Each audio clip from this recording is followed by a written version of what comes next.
There. Stream started. And guess who's here? Me! It's Liuv! Hooray. Which means I need to It's a change Liuv. I need to change the stream name to Oblivious Inc. Streaming magic things. Oblivious Magic Inc. Streaming Gathering. magic things. There. Now people will know what we're playing. Okie dokie. I need to... Boy, it's been so long I've forgotten where all my shit is. Here we go. Where's my little playlist thing for Rhythmbot? There you are. Join us, Rhythmbot, and play some creepy music. Let's just get this show on the road, you know? Hooray.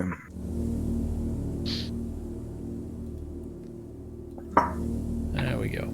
All right, so it's been something like 7 weeks.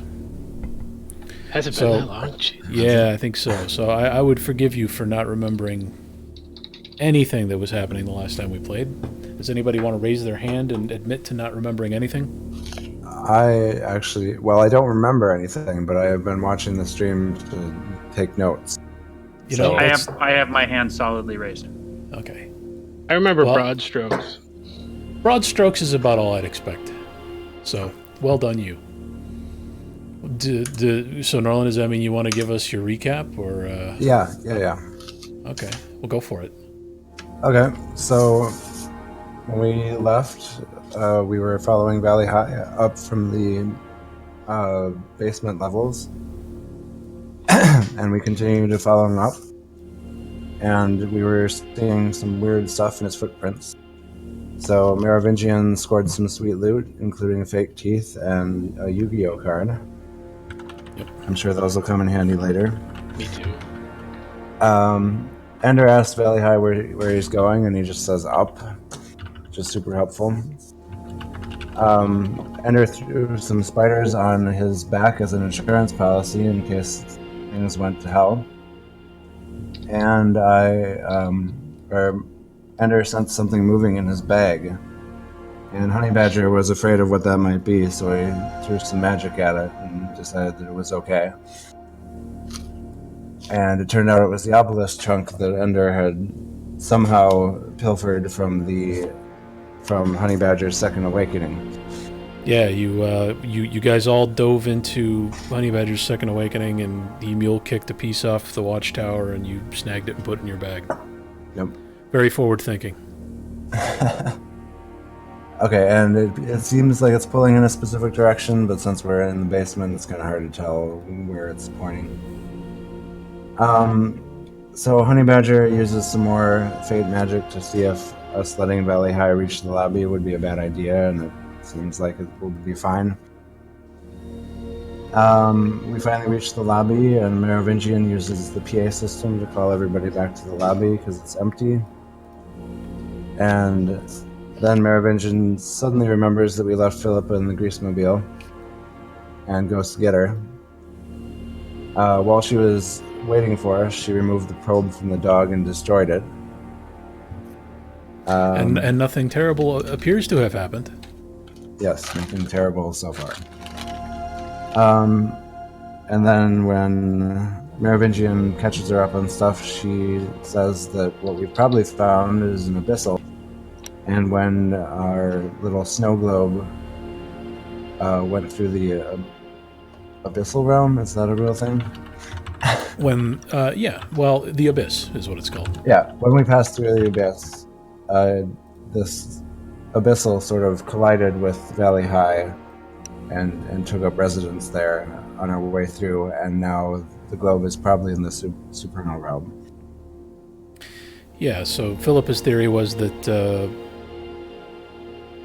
the Exarch picked Madison up and brought it to the supernal world before anything too terrible could happen, and awaken a whole bunch of new mages and cause a whole bunch of panic and paradox. And on the trip through the abyss, it seems as though Valley High picked up an intruder, the little passenger, and it's an abyssal entity that claims to know him, claims to have met him before. Must have missed that part. Well, it was during Valley High's awakening. He awakened while high on cocaine. Right. He wanted to And, feel him again or something. Yeah, wanted to It be was really inside him creepy. again. Yeah. Oh, fun. Okay. Yeah. So everybody gets back to the lobby, and Echo talks with Valley High about stuff, and for some reason he offers her 1,000 gold pieces. 10,000. 10,000. That's right. Echo asks his name, which no one else did, and he says it's Dead Rat. Honey Badger asks if he can let Valley High go and take a different form, but he's not going for that. Dead Rat wants us to show him to the edge so he can break out with his love, who we probably, in hindsight, we probably should have asked who or where that was, but too late for that. He meant Valley High. He and his and Valley High. Oh, okay. Makes sense. Okay, so Dead Rat uses some crazy space magic to warp the lobby and probably eventually destroy the whole building.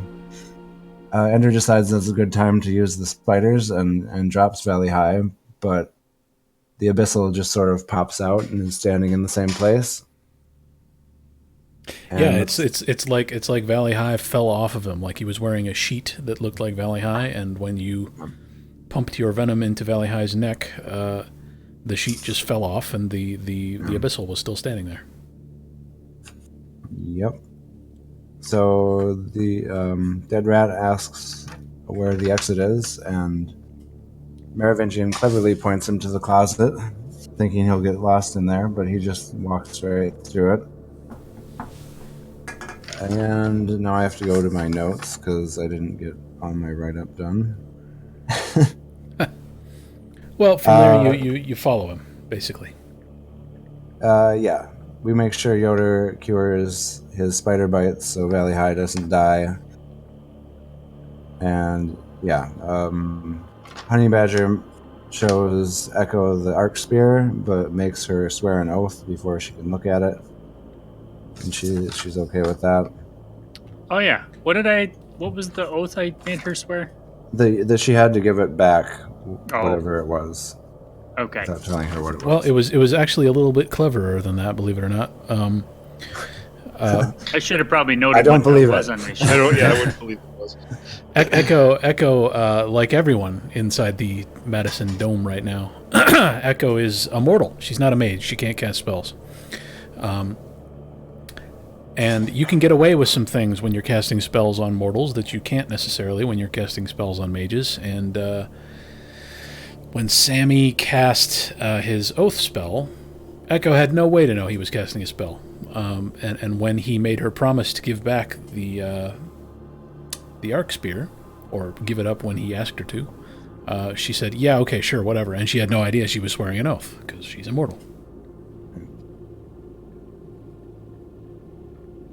Okay, so we decided to all leave because it seems like Paradigm Solutions and the whole building is going to collapse. We end up finding the abyssal a couple blocks away, and Ender fucks everything up by making fun of how slow he is and starts going much faster. So sarcasm doesn't work on this enemy. Sarcasm is not a good tool. Merovingian, that does let Merovingian cast Friction Knife and shreds the abyssal into tiny pieces. Unfortunately, the tiny pieces grow legs and keep moving. That's right. So, Yeah, apparently they're fine. yeah. And that's That was like the last thing. Yep. that's the last thing. Well, good job. 2 XP to Timmy's character sheet then for the synopsis. That's worth two these days, as I recall. I look forward to next time where we say the synopsis is Norland gave a detailed synopsis. The end. Yeah. Well, that was only the first 15 minutes, if we're being fair. I know. I'm not at all being fair. It was good because I remembered 0 of that. Yeah. I thought I should be So thorough. thank you. Yes, thoroughness was called for in this circumstance.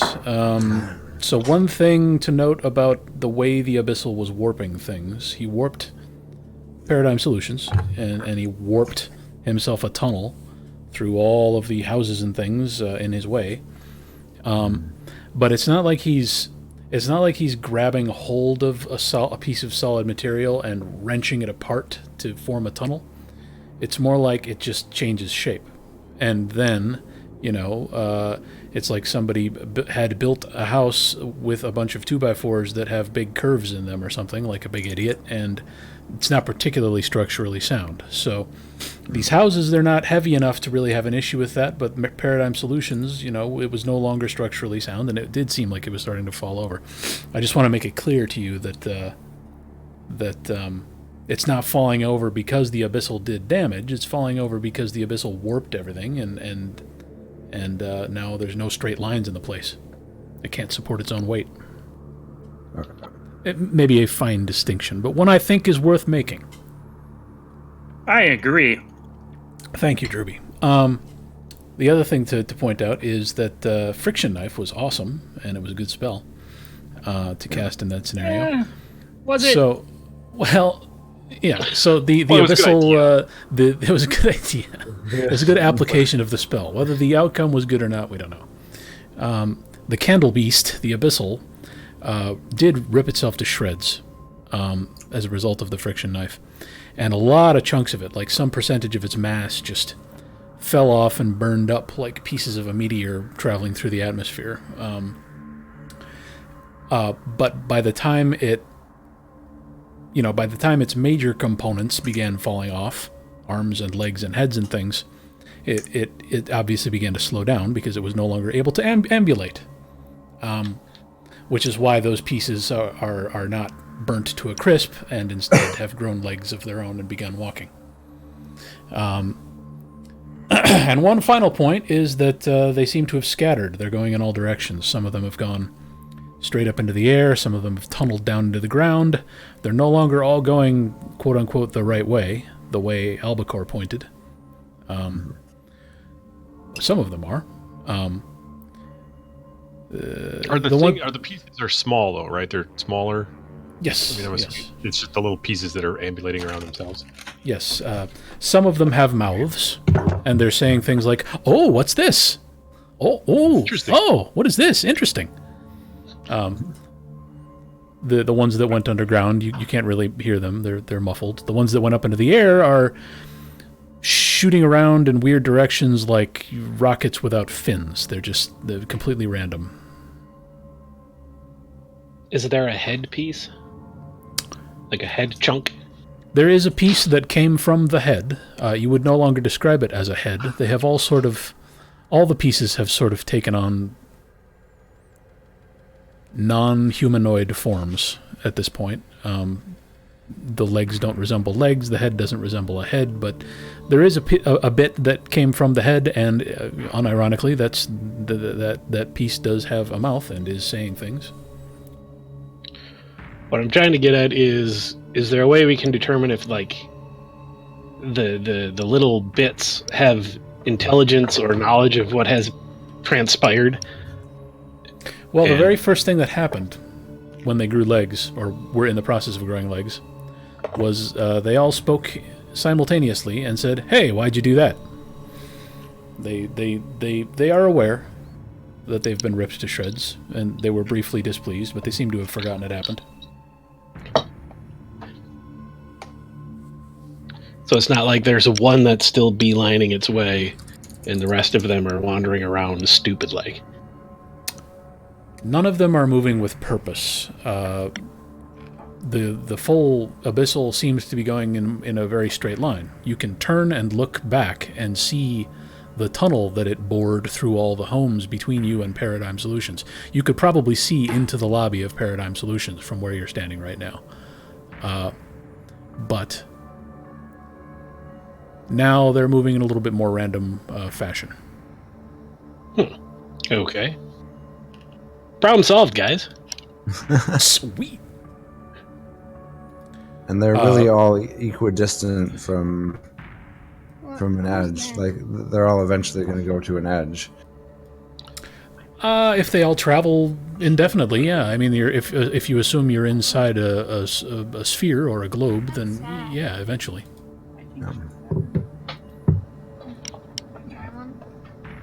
Let me pull up a new map. Unfortunately, I didn't have the time to properly rasterize this. And somebody talking there?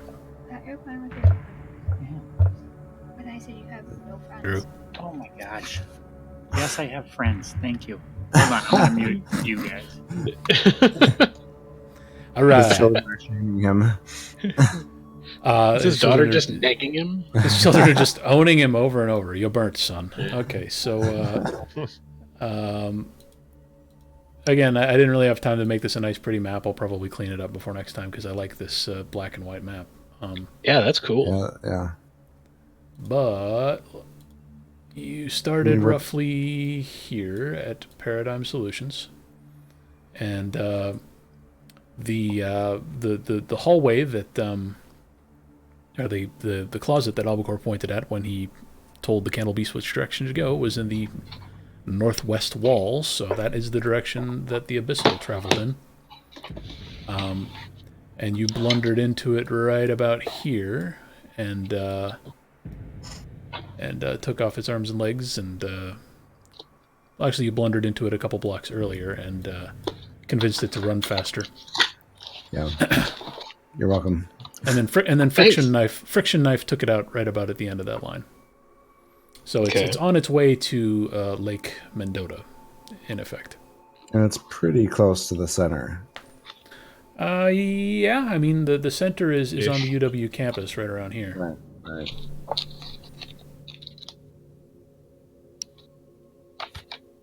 So I don't know if I actually got the answer to the question I was trying to ask. The Candle Beast was moving with purpose toward the edge, or toward where I directed it.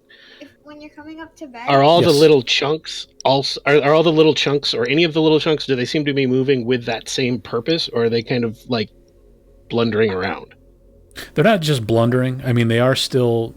Some of them have obviously gotten distracted by their surroundings. Others of them have clearly gotten confused about the direction they're supposed to be going in, but are still moving with purpose.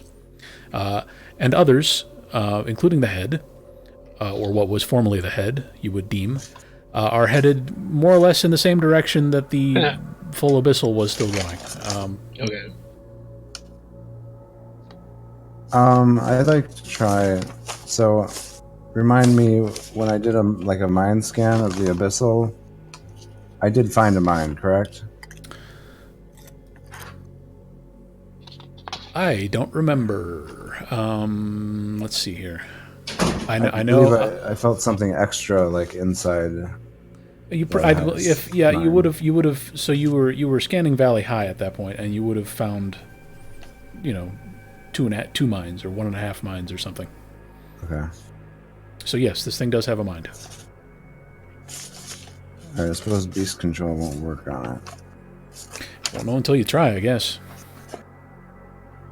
Yeah, I'd like to see if I can control it. I mean, maybe I could use psychic domination since I'm a level 5.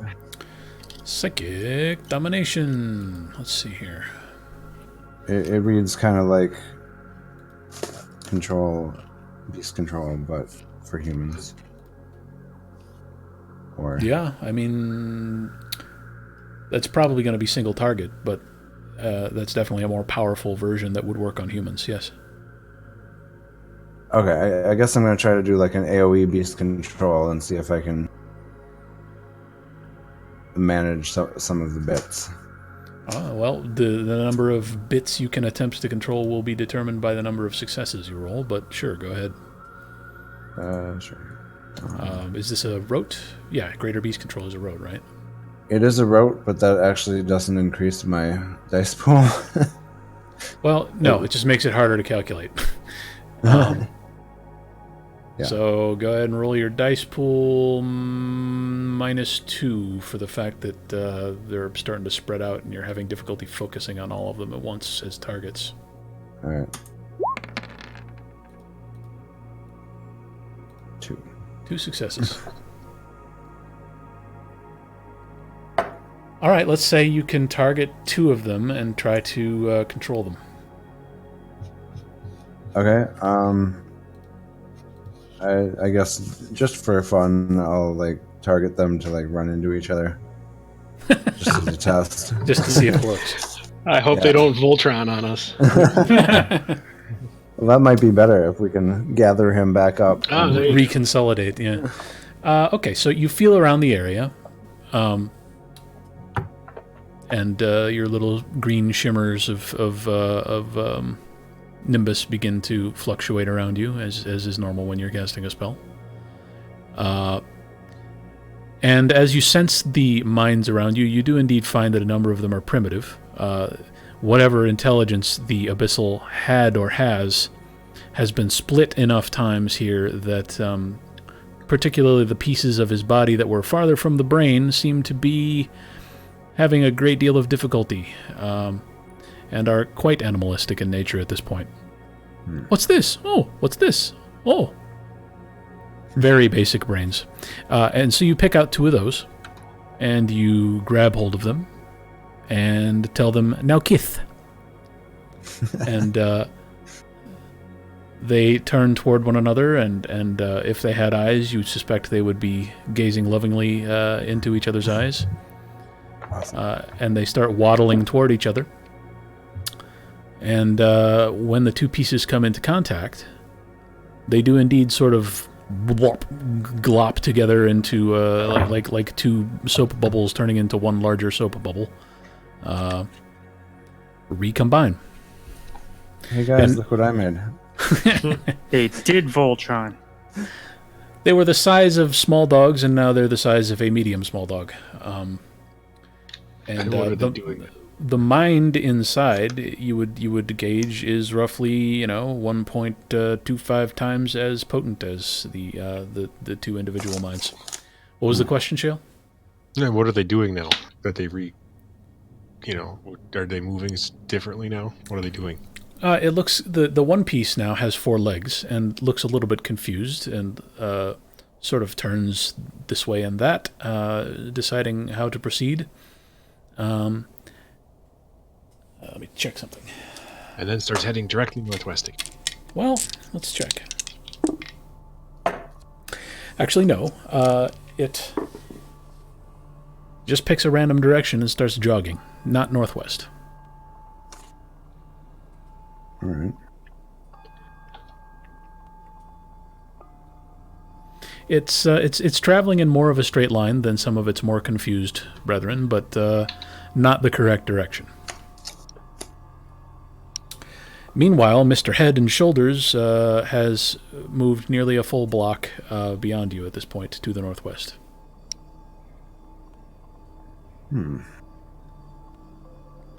Oh boy. I would like to try to grab the head You're gonna have with to, unseen hand. Oh, okay. Unseen hand, is that forces? Forces 4. Lift and grapple a target remotely. Nice, okay. I assume that's within sensory range, so you're still in sensory range here. If you duck down a little bit, you can see through the now much smaller tunnel that the headpiece has dug through the nearby house. And you can see it trundling along in a straight line. Okay, so this is surely not a rote, so why don't you... Correct.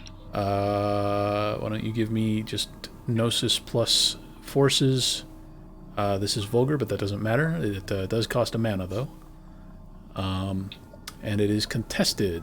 So let me also roll for the Candle Beast head part.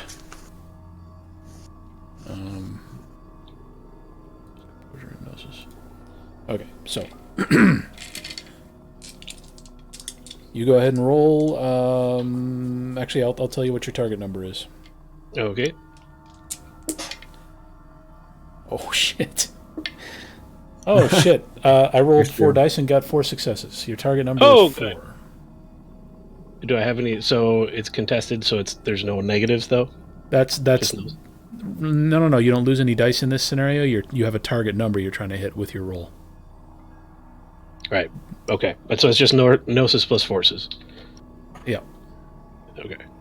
Well, here's hoping. that's a lot of dice. Oh, Shit. No. the mana expenditure. Okay. Well, you reach out with your forces, and you feel like some of your spectral fingers do brush against this thing's icky skin, sort of a gross off-white semenish color. And you feel your grasp slip right along the side of its body, and you fail to gain any purchase. Damn it. It's too wily for you. Apparently. How far are we from the Greasemobile? The Greasemobile is here with you on the street. That's you've been. Well, actually, okay. So you tell me. Actually, the Merovingian cast friction knife like a block back, and the body broke up and burned over the course of the next block of weird sprint running or sprint walking. So Honey Badger was driving. Merovingian was clearly focused on the Candle Beast, and so you tell me, did you hop out of the Greasemobile and run a block to catch up with this thing? Did you just have Honey Badger drive around the corner? Did some of you get out? My memory from 7 weeks ago is that we got ahead of it and saw it come through a house, and then we encountered it. Oh, so you did encounter it, and then that's when Ender said, and then hey, why are you going so slow, man? Right. And then it started running. So it then moved another block beyond you. So I'm asking now whether Honey Badger drove the van another block to the current position, and some of you ran, or... Yes, I drove. I imagined us getting out, but if Honey Badger decided not to come with us and drive the thing instead, then did you drive? Did you drive down the street and turn right and then turn right, or did you drive like through somebody's yard and over somebody's little tight dump truck? I'm shadowing them from the street as best I can, because what's her face is still in here with the dog, and I'm a little wary about that whole situation. Yeah, I think you've got Philippa and Echo in the Greasemobile with you right now. Yeah. Okay. I want to try something with the dog. So you've got the Greasemobile with you, is the answer to that question. All right, cool. What is it you want to try with the dog? Well, we were going to create a mind for it, and I was thinking just to, as like a test, I have possession. I was going to try to possess it and see if I would have more power as the dog. Because maybe at this point it's just a dog, and if we give it a mind, it's just going to be a dog. But it'll be a talking dog. Well, maybe. We'd have to also manipulate its vocal cords so that it could communicate. Right. But if I possess it, I can see right away if I have extra power, perhaps Exarch level power, to maybe deal with these chunks. All right. So you want to try possessing the dog? Yep. So I'm going to go lay down on the bed next to the dog. Okay. Because my body goes to sleep as I'm doing this. Oh. Good to know. Everybody else get your anal probes ready. What level is this? It's level 5. On page 217. Possession. Physically possess another. Use their body. Your body is comatose. All right, this is vulgar, but it doesn't matter. It costs some mana, and it is contested, but this is against a completely inert, mindless animal, so we won't even bother rolling. All right. Good Christ. Okay. 3 successes. You can control 3 of its legs. Choose 3 legs. Okay. You lay down. So everyone else sees Ender lie down in bed with a dog.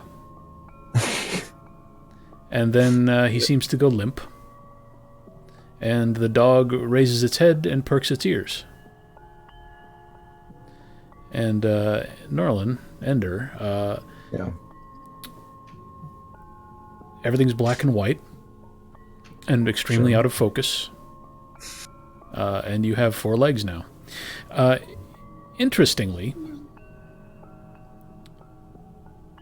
yes, you don't you don't feel like you're suddenly more powerful now. That's not what you're getting here. But your human body is in contact with the arc spear.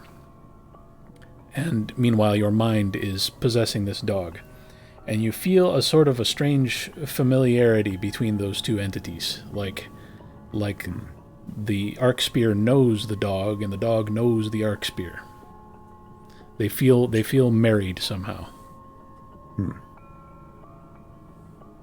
I'm gonna walk over and put a paw on it. Okay. And the dog stands up and takes a couple of steps and carefully steps over Ender and manages not to rub its junk all over his face in the process. Places a paw tenderly on the arc spear. And why don't you give me an intelligence plus investigation roll -3 for the fact that you're a dog. Okay. That's going to be a bad roll. Okay. That's going to be a 2. Oh, dear.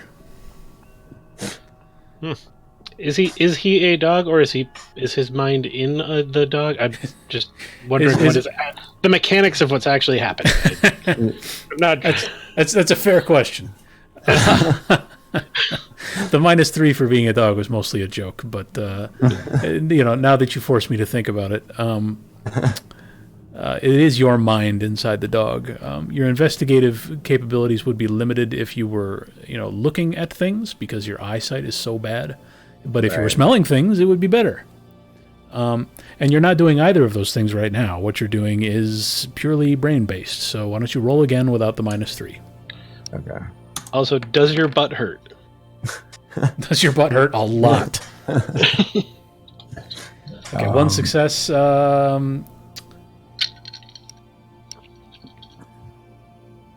You don't. So the Exarch's mind is not here anymore. It has been deleted. It is gone. Right. But the flesh and the brain, the vessel your mind is currently inhabiting, leaves. There's enough of a trace behind that you can kind of piece together some of what happened when you and Adustus attacked. The arc spear is a weapon. You know that, but you haven't really used it in its capacity as a weapon yet. You don't quite know how that works. You've just been touching it and getting the ability to use spells. Now you get the sense that you're not exactly sure of the mechanics of how this all happened, but the arc spear seems to have absorbed not the mind of the Exarch, but all of its supernal power. So it's full to the brim with Exarch juice. And then, of course, came the anal probe. But as you think of the anal probe, the word Bailey pops into your head, apropos of nothing. So the Bailey was used after that, while the Exarch was completely powerless, and the Bailey deleted its mind.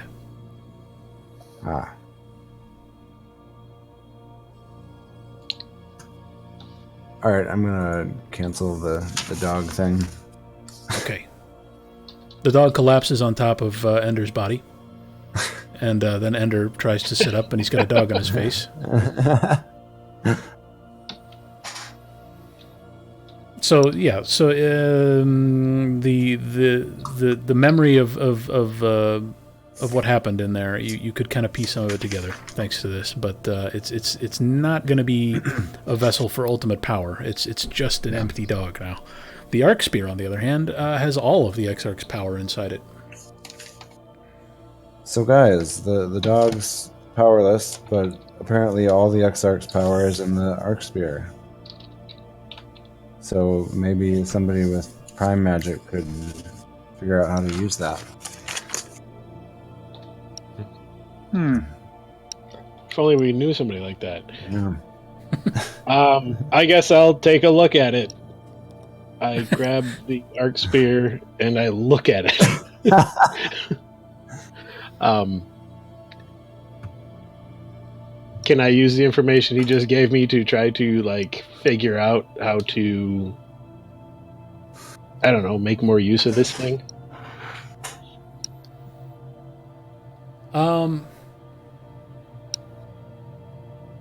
I mean, sure, you can try. Absolutely. The question is what I'm going to be able to tell you. Okay, give me Gnosis plus Prime, plus Investigation, +1 for the extra information from Ender, guiding your investigation.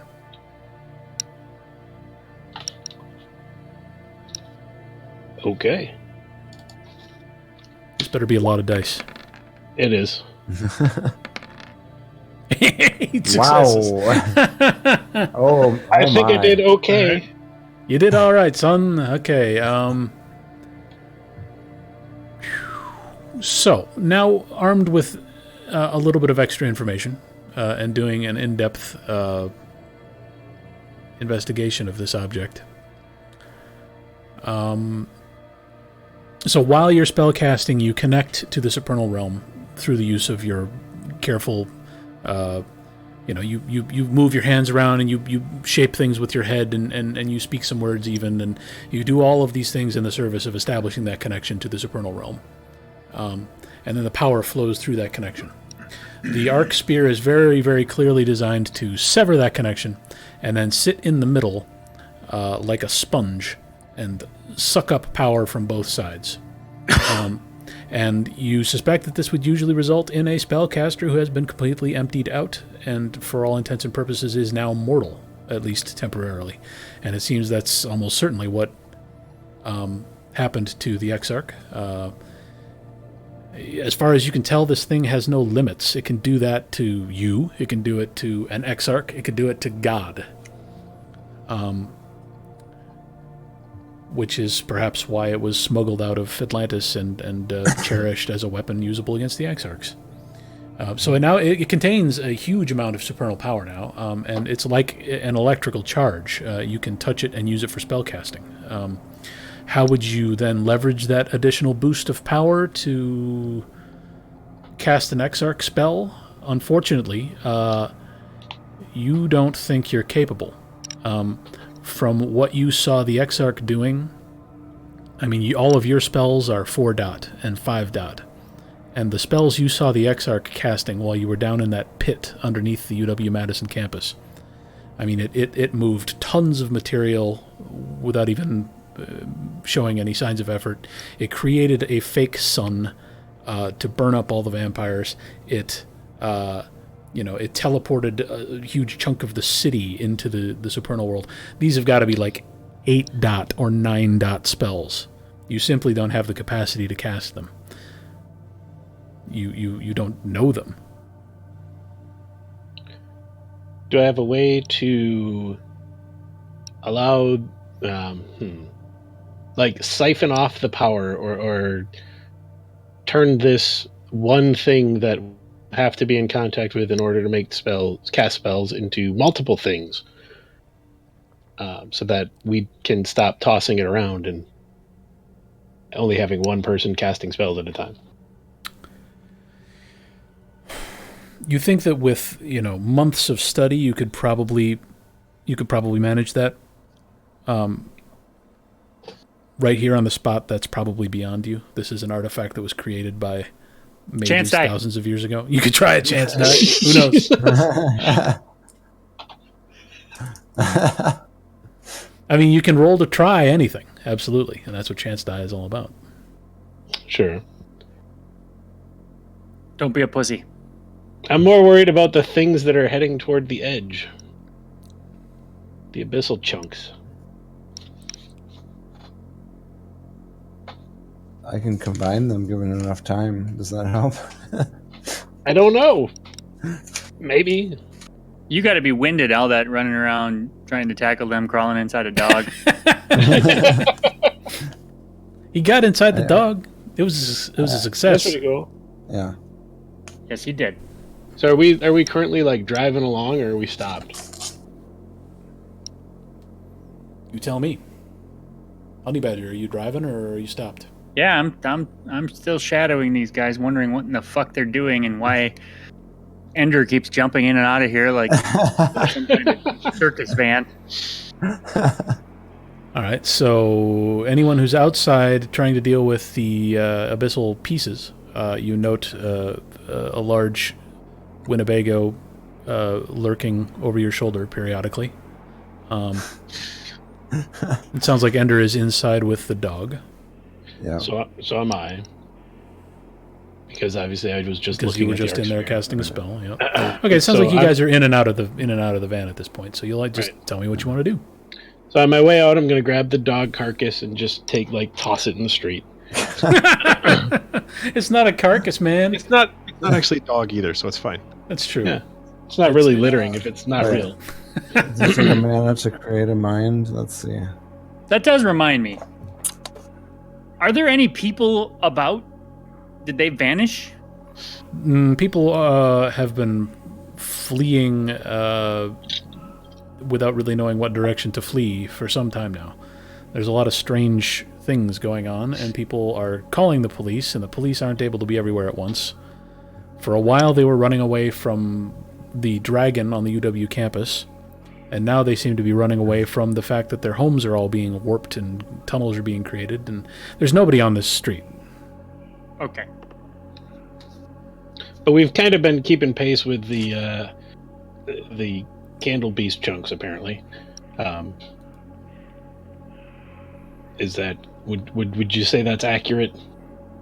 Yes. Well, they're all going in different directions, so it's kind of hard to keep pace with them. Yeah, at this point, there's some of them. So if you want to round up the ones that are just wandering aimlessly, you can do that. You can blob them all together and create a larger piece. But as you noted, when you combined them, they seemed to gain a bit more sapience. They were a little bit smarter, somewhat less animal-like.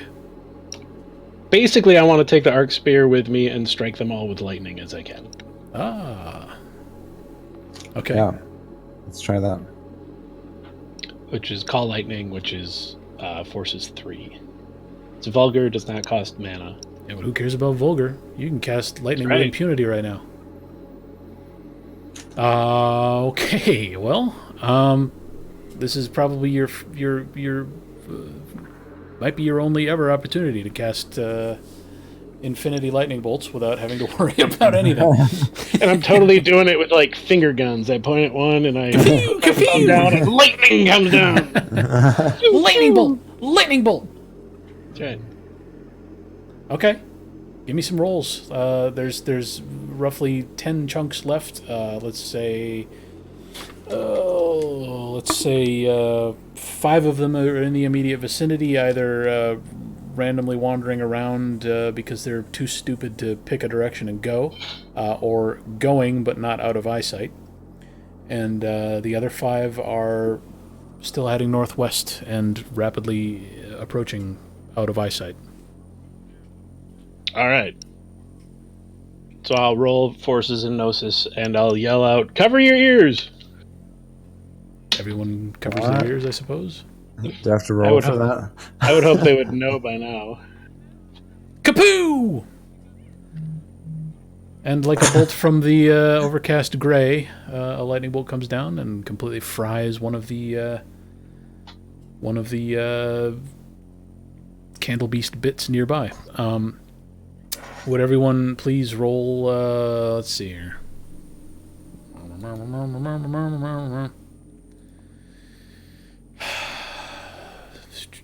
Stamina plus either survival or athletics, whichever is higher. Oh no.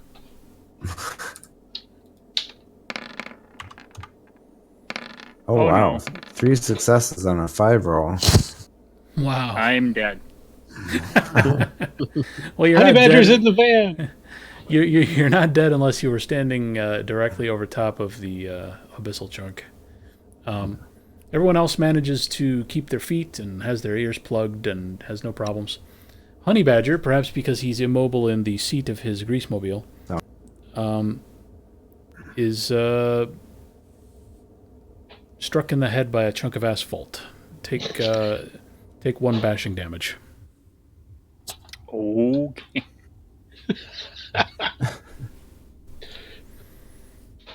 I point at the next chunk. Pew! Kapew! All right. If anyone wants to preemptively take cover, please do so. Otherwise, give me the same roll. I'm doing I would that. like to After call him that a cocksucker. And then take some- Roll All your right. window up, man. Can I get some kind of bonus because I know I'm about to do it? You could 3 is a you really bad roll. could still hide behind something and then cast the spell. You know. All right, let's say I did that. After the last one, I definitely was ducking. All right. Yeah. So everybody's ducking out of the way. Nobody has to roll. I'm You- hiding under the dog. All right. So you fry another piece. That's 2 out of the 5 nearby. And Honey Badger, you hear asphalt chunks pinging against the side of your greasemobile, and you're worried that sons of some of the windows might break soon. Okay, I want to try to coordinate with him and like use mind control to group them up Oh, well, there's 3 left. so we can. That's a good idea. I'd like to group them up. One of them has just enough presence of mind that it has begun shrieking, "No, no!" and running away. Oh, good. I can control one of them, so that helps. Yeah. I'll Make it move the him. running away one. Yeah. I'll grab the running away one and move him toward one of the other chunks, Okay. and point that one. Get that one. Pew! Kapew! Jesus! Wow. Wow. Okay. This time you call down lightning. The bolt looks a bit fatter than usual. And it takes out the 2 that are standing right next to each other, and right at the bottom it decides to fork before it hits the ground, and it nails the 3rd one as well. Noise. Nice. And this time 1 window in the greasemobile does break. It's a back window, God damn it. It's okay. We'll get some cardboard at the Kmart. Why didn't... Are any of you guys matter mages? Because that would have been cool to have steel windows. though. Oh. Yeah, you could do literal steel windows. Not Still me. see through. Okay, so all of the abyssal parts in the immediate vicinity have been fried, and all of the ones that are left are traveling together as a group to the northwest. And Go they're that way. Ooh. and they're at least 1 street away at this point. All right, well, that's working really good, so I'm heading after them. Follow those chunks. Ender and I are skipping along, both holding one side of the arc spear. Yeah. I'm not following them anymore. Let them And blow I'm out the having to windows. hold On, back. let them blow out the windows on all the Volvos and BMWs on the coast Yeah, up fuck there. those guys. Good. All right. Well, you sprint off after the headpiece and the other slightly more intelligent pieces. And when you catch up, it's obvious that they're struggling to maintain any reasonable pace. They've got very short legs now. The headpiece, or what used to be the head and maybe still resembles one somewhat, notices you coming, turns and looks at you, and says, "Hey, how would you like to earn 10,000 gold pieces?" Yes, I would. I need an escort to the edge of this dome. Yeah, come this way. Bring all your parts. And I point to like a spot like 100 yards away. Wait right there, and we'll go get somebody to escort you. Oh, well, thank you. You're welcome. Pleasure doing business with you. When can I expect my gold pieces? When we reach the edge, of course. Okay. How big are the gold pieces? He doesn't have hands to gesture with, so he's gonna have a hard time. But he says, Tell me in grams. Graham, interesting. Tell me more. Oh, fuck. Just cast the spell. You did this to yourself. Yeah, you're pretty much right on the coast at this point. You're between two homes. There are little docks and boathouses all over the place, and the pieces scurrying about obediently gather together about 100 yards away.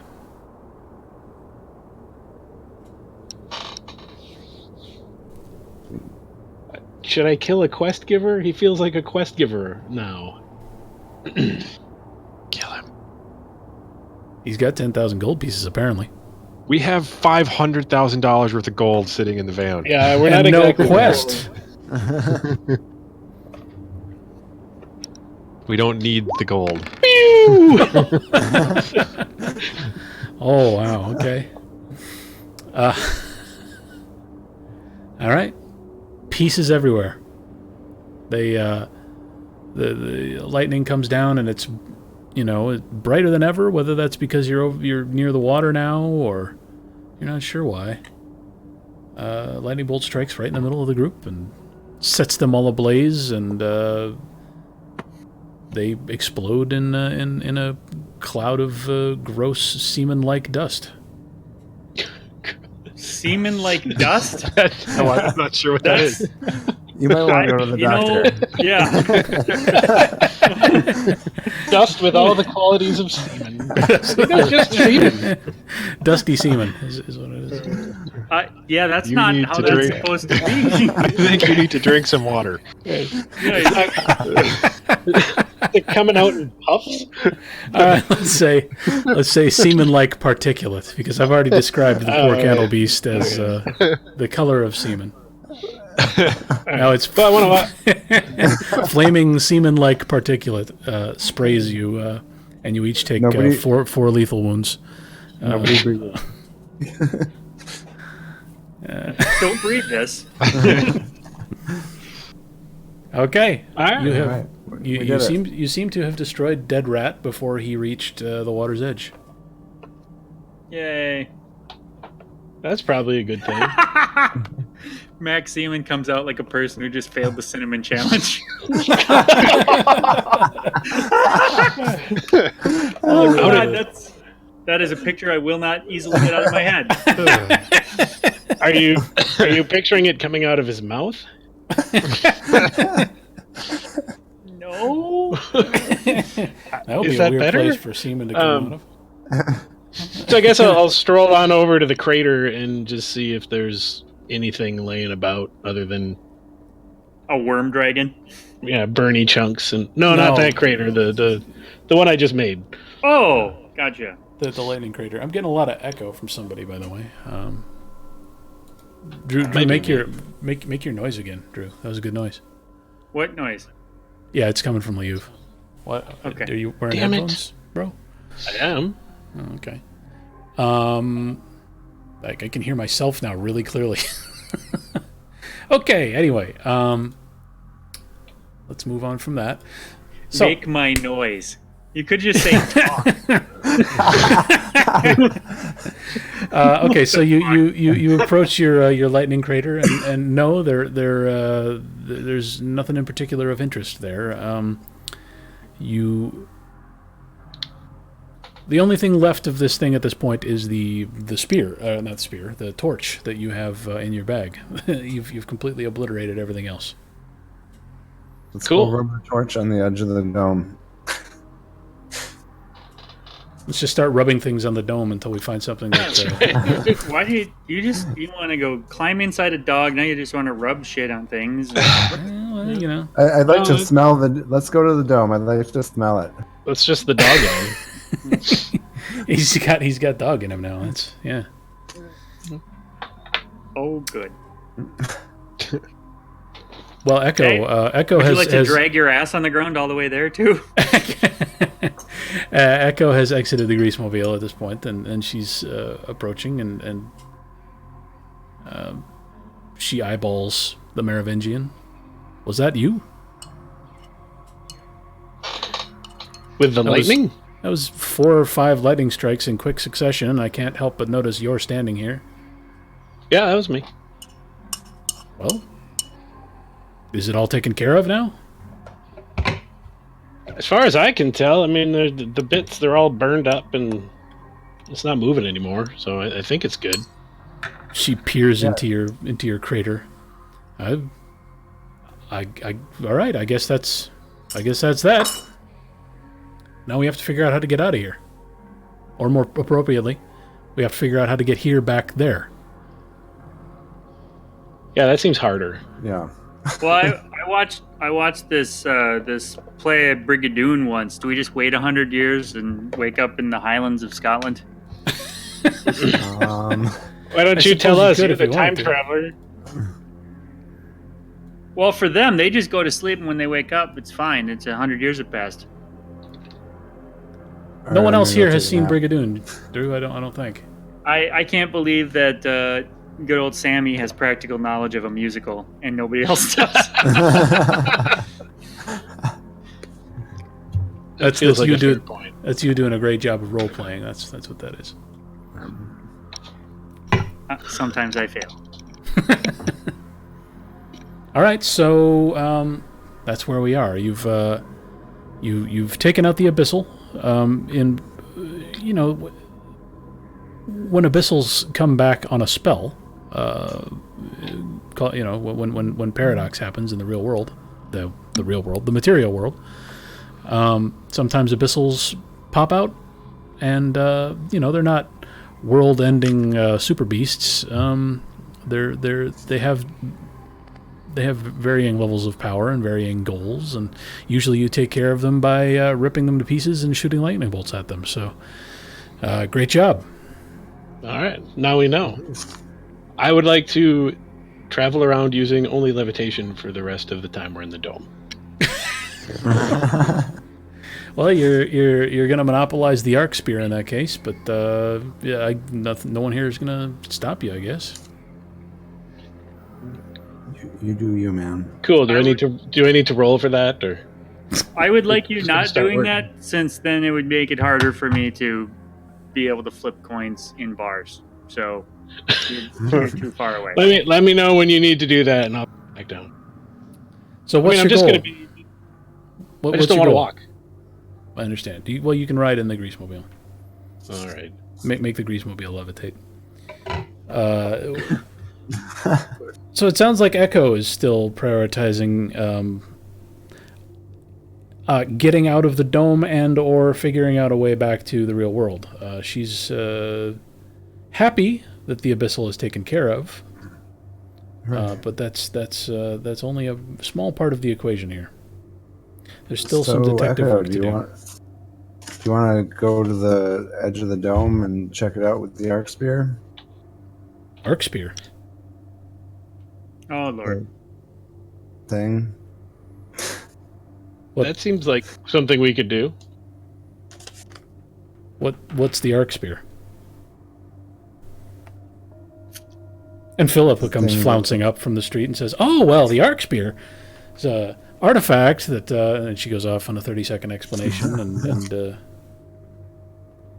Oh, it's this.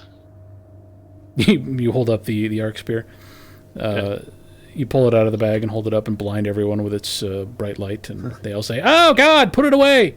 Oh, it's still doing that? Okay, back in the bag. It's still very bright. Is that how you were casting lightning bolts? Yeah. Touching that, you can use your magic. Oh, we decided to tell her. I did. Good to know. I thought she already figured that out when we let her use it. Yeah, so, I mean, Philippa definitely knows about it and knows what it is, and you let Echo touch it. I think you kept it inside the bag at that point, though, and she just touched it, and suddenly, oh my God, I can cast magic again, and then, oh my God, I have to let go of it now. What the hell? Right, I don't think she knew it was called the arc spear. I could be mistaken. And this is the first time she's seen it, I'm pretty sure. I'm still pretty charged up on the lightning bolt shooting, so Yeah, understandable. It's I'm just bragging a little bit. Well, you've got adrenaline pumping through your mage That's right. veins.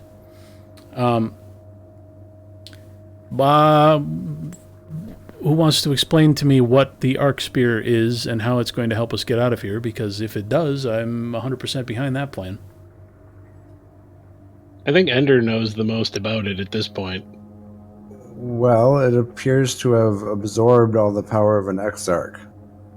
But since we don't really know any Exarch level spells, it kind of doesn't help. Well, it helps a lot if it's letting you cast spells. None of the rest of us can cast spells. That's true. We're in a dome, right? It's circle. We're in a dome. Something in this dome is is kind of a sphere, yeah. Something in here is preventing anyone from using any magic. You with your arc spear are the only ones who are capable. And I think what we need to do, and now she puts on sort of a very official air. Very officious. Does she have an exclamation point over her head? No. She just sounds like she's being very bossy all of a sudden. Now, what I think we need to do is be more judicious in our use of it and apportion it out to people as required. I think we need to be more targeted and more strategic in our approach. And she seems to be heavily implying that she feels like you four in particular are not capable of using it appropriately. Which is probably true. Yeah. Just because I used lightning to open up the building and then used it a lot to kill a bunch of little things doesn't mean you know what we need to do with this thing, lady. She's being careful as she talks to you. But she's also hesitant to simply allow you to keep that thing and continue using it the way you have been. She's not sure how to stop you, though. Yeah, she kind of can't.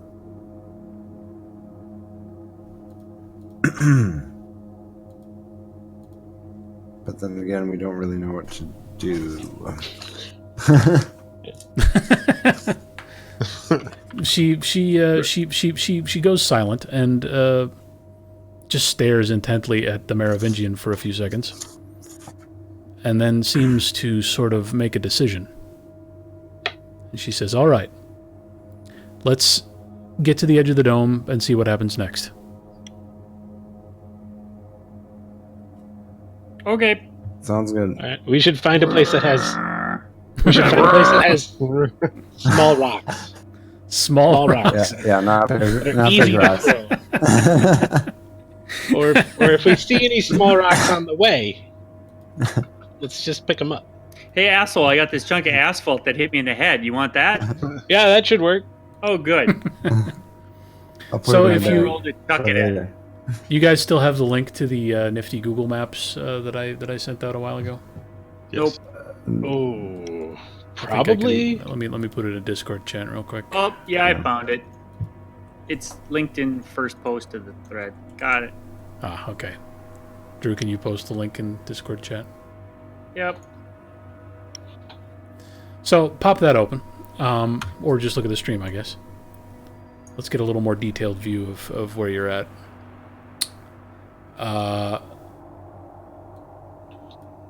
So you started at the green marker for Paradigm Solutions. The abyssal traveled directly northwest, right past Daydream, and you stopped it, sort of between Iota Court and Carroll Street, right at the shore of Lake Mendota. So that's where you are right now. The closest and most possible to drive to. Johnson Street. Yeah, if you go straight up Johnson Street or Gorham Street, you'll arrive at the edge of the dome. At least that's. Okay, we're going up Gorham. Based on. I want to check real. real quick, where the obelisk chunk is pointing, it's pointing northwest, like in a line, right? It's weakly attempting to tug you. It's kind of hard to discern the direction. It's such a weak pull. Yeah.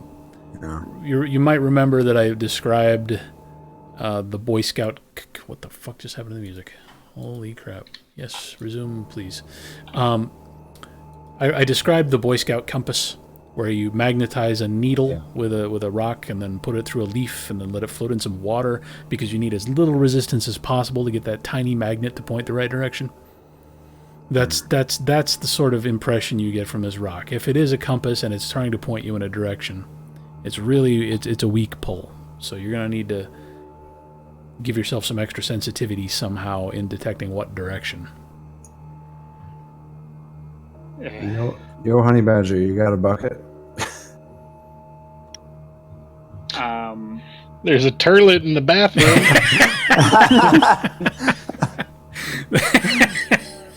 There probably is. Is anybody who's a forces mage? Yeah, it'd be me. Why don't you use receiver or tune in or something? Yo, tune in on my rock. I tune in on the rock. Nothing happens. I wouldn't think so. Well, I'm looking. That's got to be something. Free floating data transmission. So if the rock is emitting data, If the rock is emitting an FM radio station, then he can tune into that, sure. Well, okay. So if he uses telekinesis on it, that's floating in air. Then there's nothing holding it. It should point some way, right? Or drift some way. There's an idea. It's vulgar, so you'll love it. oh yeah. Yeah, do it. All You right, like I'll vulgar telekinesis it up. So watch it You're gonna- spin. You're going to levitate it above your palm. Is it going or to something? actually? Is it going to actually do that, or is it just like a?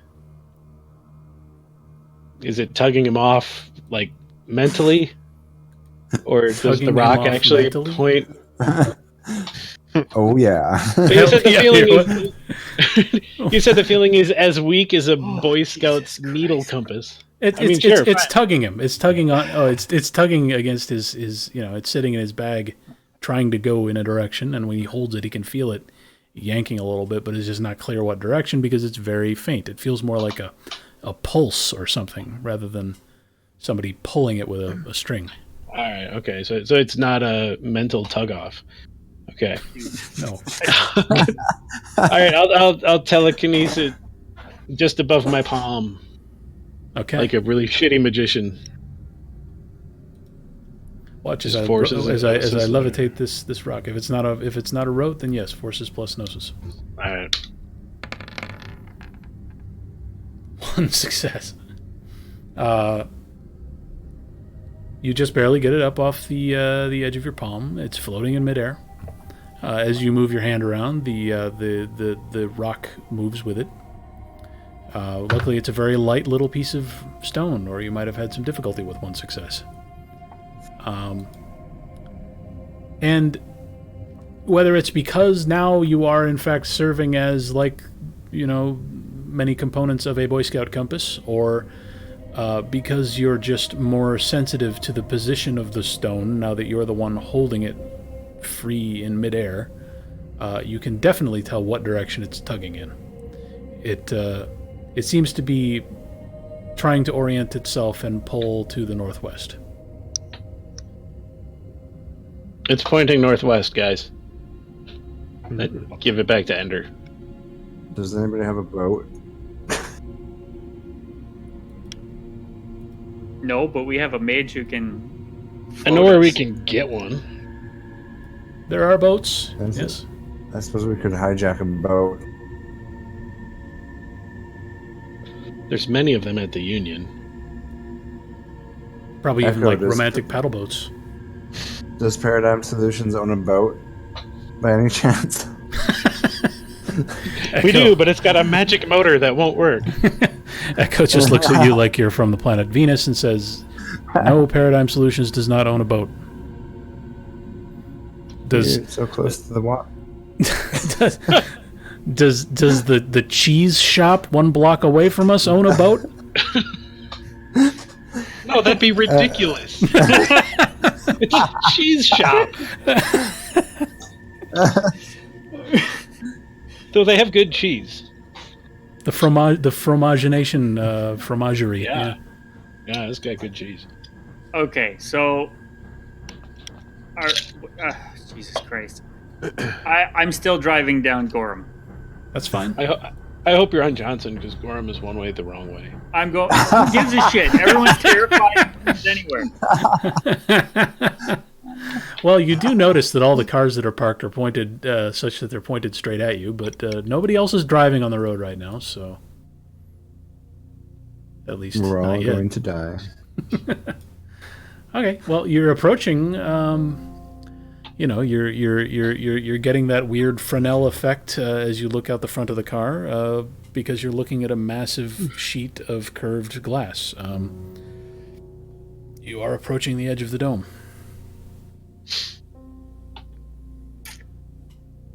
All right.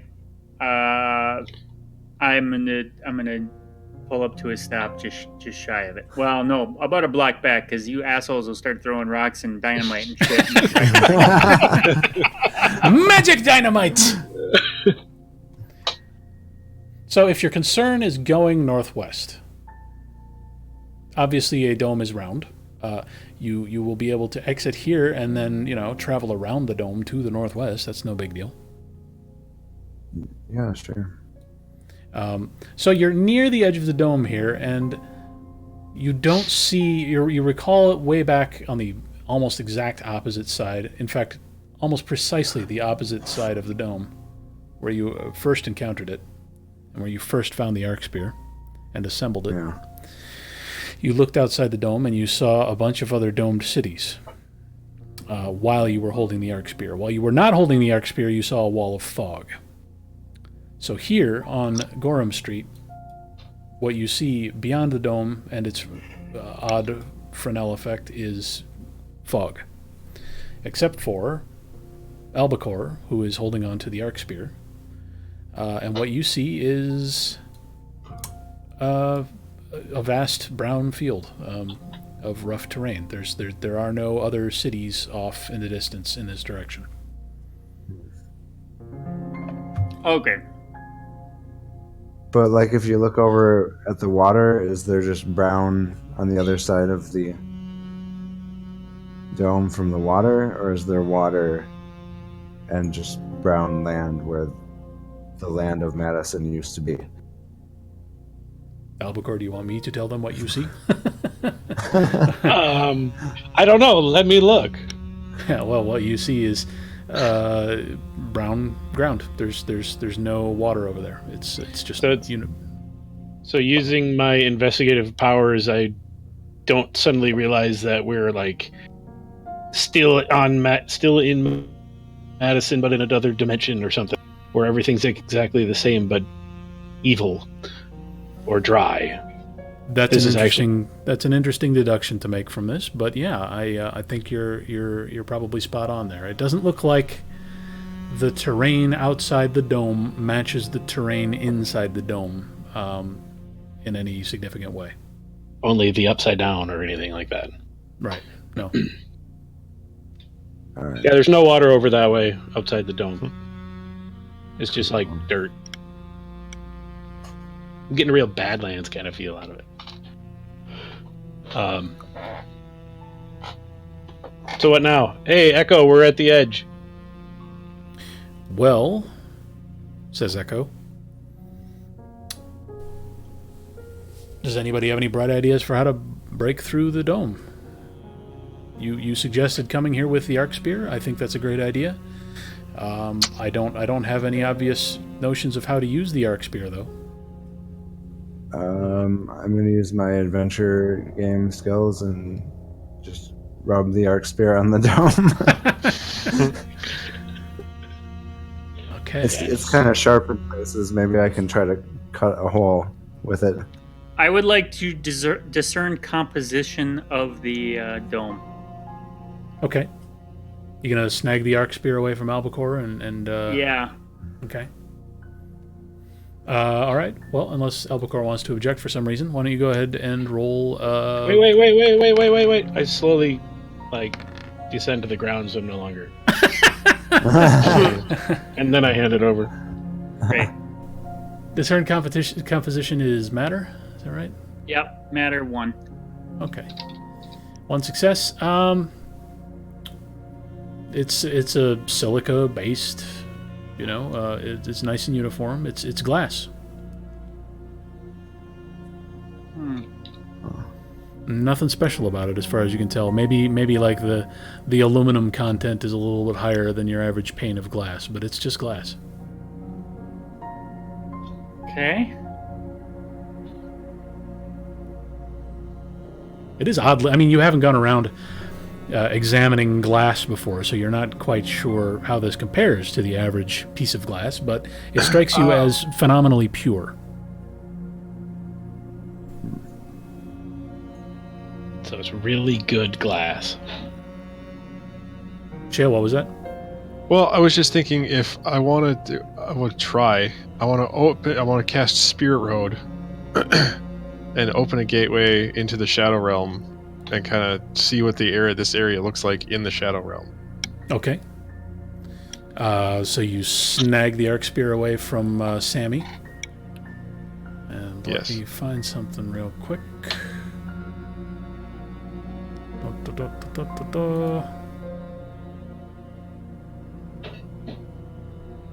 Okay.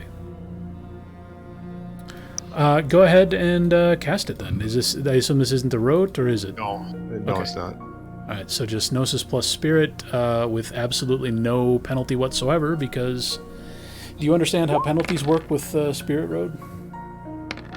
Not exactly.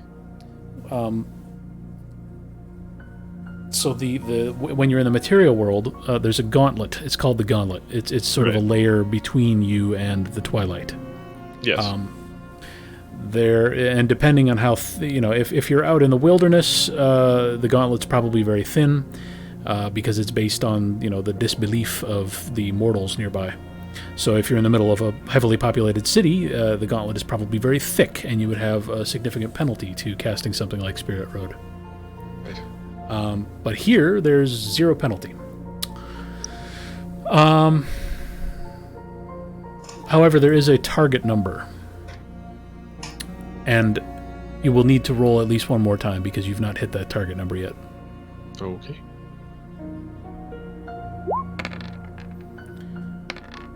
You think about it for a while, and you concentrate on opening a Spirit Road, and you think about what that door will look like when it finally flares into existence, and nothing seems to happen, and you think about it some more, and then in your mind's eye, ba-boom, a door appears.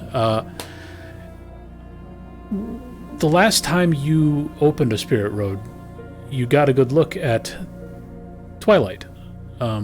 And it was sort of like a weird upside-down version of the room you were standing in. So that's what you expect to see. You expect to see, Silent Hill, effectively. But when you cast this spell, it's like stepping off, the last step of a flight of stairs and, expecting another step and instead landing on, solid ground or something. You sort of, it's like your heart skips a beat and you sort of stumble a little bit. You're so far from the material world, you can't reach the Twilight from here or the Shadow Realm. But a door does open. A door opens, and what you see through it is not Silent Hill, not the Upside Down.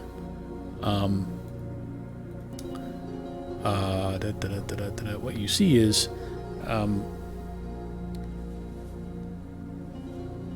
it's just a field of gray stillness. Okay. All right. Well, that answers that question.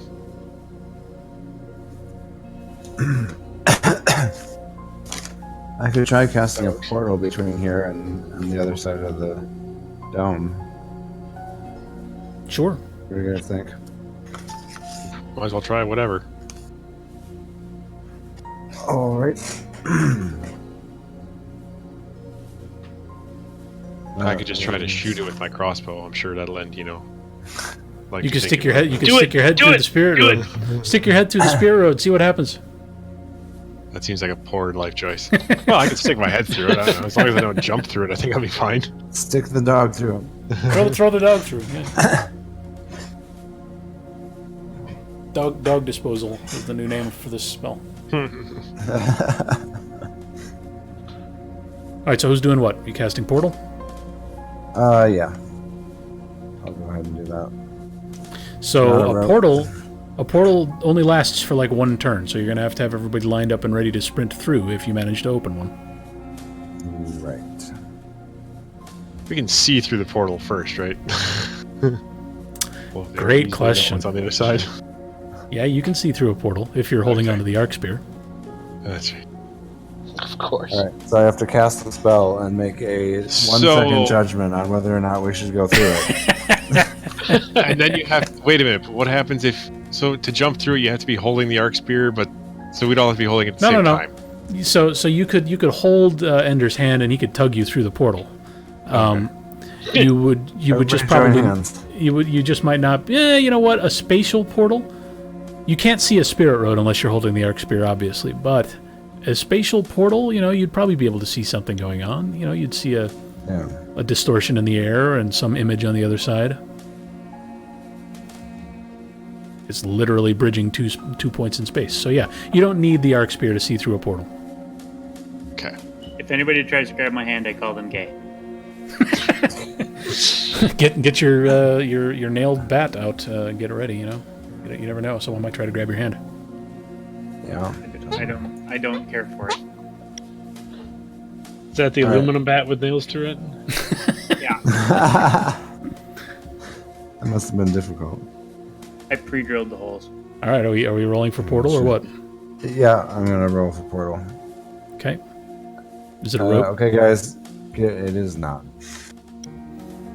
Get ready to go through this portal I'm about to cast. Do you want Yeah, Echo that and makes Philippa sense. Do you want Echo and Philippa to come with you? What if we're on goddamn Mars and we step out and immediately die? Well, we're gonna be able to see through the thing first.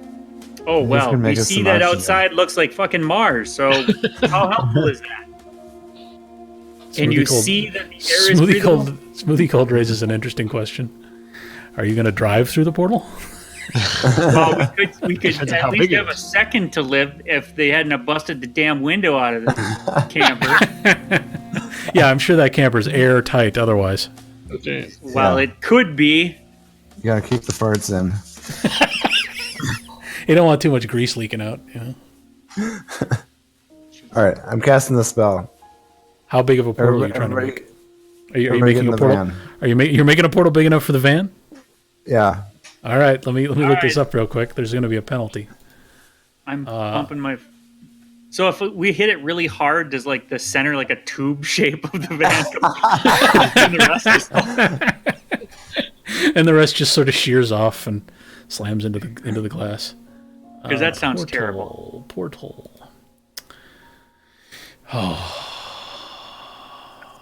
So the difficulty of the spell is based on sympathy, and since you're actually targeting an area on the other side of the glass that you can see, it's within sensory range. There's no sympathetic difficulty imposed here. However, I will impose a penalty for enlarging the portal for a van. I mean, that'll make it easier to get everyone through, obviously. Yep. So, do you want... This is going to be open literally for like 3 seconds. So, do you want Honey Badger to get the van moving Oh God. and then open the portal in front of the van? Maybe we should do some investigation to determine if it's safe Can- out there can before we just Can throw we open a everything we small have. portal first and then open a bigger portal once we determine if it's safe? We don't need to jump into this at full speed. All right, sure. We'll do a small portal. Just like stick your head through. Throw the dog through! Throw the dog through! It's too bad Albacore threw the dog out in the street Yeah. The 8 dog blocks the dog ago. wakes up and runs away. Shit. I'll just make a portal and sniff at it. Sniffing. See if Okay, it- you're if I can breathe it. still in Just do some dog wafting brain portal and see what's coming dog brain through mode. Yeah. Waft the portal Okay. carefully. Yes. Yes. So I'm just gonna roll a regular non A non-truck size portal. One Yeah. portal, please. Ooh, you wasted a good roll. Okay. Okay. So, before we say what happens here, is anyone ready to dart through the portal, or are you just going to stand in front of it and waft? I'm not jumping through the thing. Fuck no. Okay. I kind of took a couple steps back. Okay. So, you target a space about 3 feet outside where you judge the edge of the glass to be. So, and you'd guess it's pretty thick glass based on what you're looking at here. But you pick a spot. You envision a corridor joining that spot to one directly in front of you. Your nimbus flares again, and little green darts, little green specks of light flicker around your head, and an orange portal appears in front of you, and a blue one appears outside the glass. Hey, And, it's a video game reference. And we're talking about Ender here. Yes. And you feel a puff of air, like Coming like in or going out? coming in. Okay. But it's just a puff. It's like somebody slammed a door shut, and you feel the air puff into the room on the other side or something.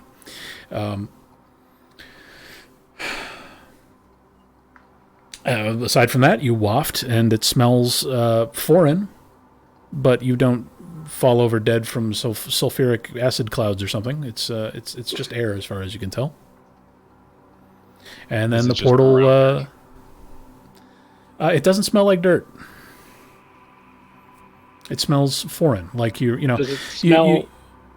You Does walk. it smell you- Marsish? Does it smell Marsish? No. Insofar as I know what Mars smells like and can authoritatively tell you so, no. What it smells like is, again, foreign. Like you walk into a building you're not familiar with, you smell different smells. You walk into a nursing home for old people, you smell different smells. You know, there's just. You walk into your grandma's house or your sister's apartment, and you know everything smells a little different. And So this these is are like Spanish smells. yeah, it's like you've Foreign. opened a portal to Spain, and you don't recognize Okay. the smells. I see. And the portal snaps shut. So since that seems difficult, I want to try and like getting everybody through a portal. I want to try siphon integrity on the dome, right in front of us. Siphon integrity. Let's look at that spell. Oh, so then rather than just risk can killing ram the the van 7 into of, or the 6 of us, we'll kill every single person in Madison. Damn straight. Okay. I mean, It's they're better than already being, dead. it's better than being imprisoned in here, you know.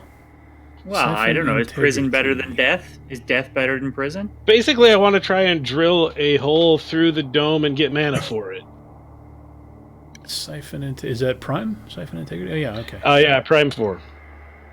Deal structural damage to a lifeless object and convert it to mana. Oh, wow. awesome. Wow. Okay. Fill us up with mana. Yeah, you're gonna have some. Wow. I mean, that's vulgar, and there would normally be a penalty for casting that, but it ain't vulgar here. That's right. And this is a really big lifeless object. Yes, it is. All right. So, are you going to target a roughly van-sized cylinder-shaped chunk of the dome, or what? Yes. Okay. Well, let's start with a man-shaped hole. And if that's like, if everything doesn't get sucked out through it, we'll enlarge it. Okay. 1 second while I look this up. But why don't you ready your dice for Prime plus Gnosis plus Willpower if you feel like it. Siphon Integrity is Prime 4. Siphon Integrity, okay. So you may either add the mana to your own or disperse it into the tapestry as you wish. Can I somehow set something up to like channel it or crystallize it or something? Well, if you disperse it into the tapestry, so to speak, what you're doing is creating a highly localized, highly temporary hallow. Someone could sit down here and meditate and soak that mana back up without any assistance from you. All right, Does that make sense? I think so. I'll let it. What is there something you'd prefer to do? What is it exactly that you're trying to accomplish? I just don't want to waste it. Well, So- again, yeah. So if you suck some of it into you and then disperse the rest, someone else can pick it up. Okay, cool. I'll just take all of it until I can't take any more, and then I'll let it slide out. Take it all. That's the dirtiest thing I've ever heard someone say. So the spell's description says each success gives the mage 1 mana and inflicts 1 point of structure damage to the object, making it brittle. And it circumvents the object's durability.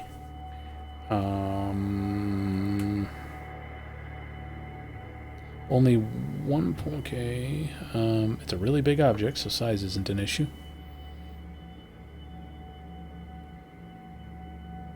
Okay. Give me a roll. Here we go. Really? And you're targeting a space roughly human-sized. Yeah. Okay. A single crack appears in the dome, and it's about 6 feet tall, and it has that weird, like, two-dimensional quality that you see in a piece of glass when you crack it.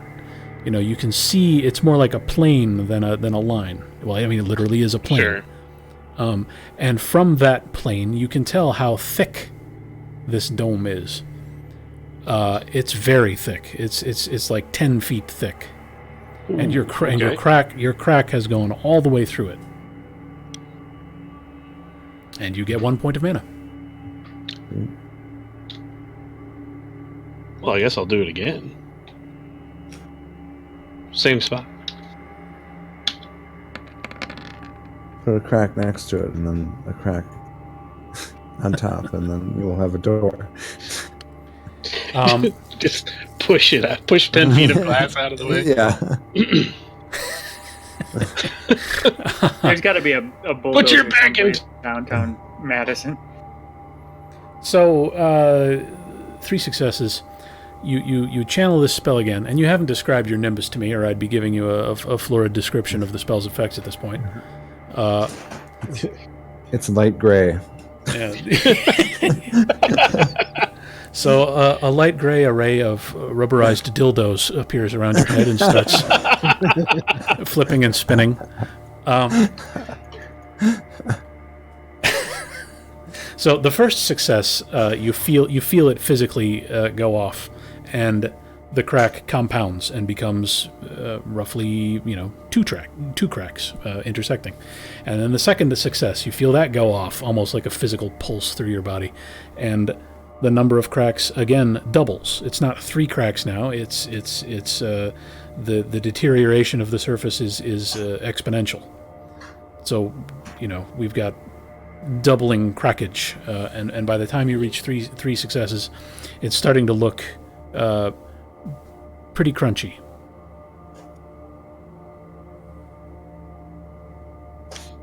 Do I get 3 mana from that? Yes, you do. Cool. Should I grab my demolition hammer and start whacking at it? Yeah, give it a whack. Let's see what happens. All right. What should I roll for Strength that? plus athletics. Let me look at your character sheet real quick. What's the 5 roll? Actually, it's not athletics. It's strength plus weaponry plus 3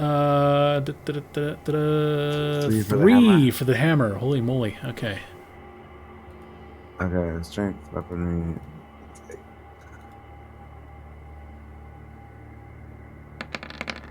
You wind up. Holy shit. Boy! You wind up like a lumberjack having at a tree, and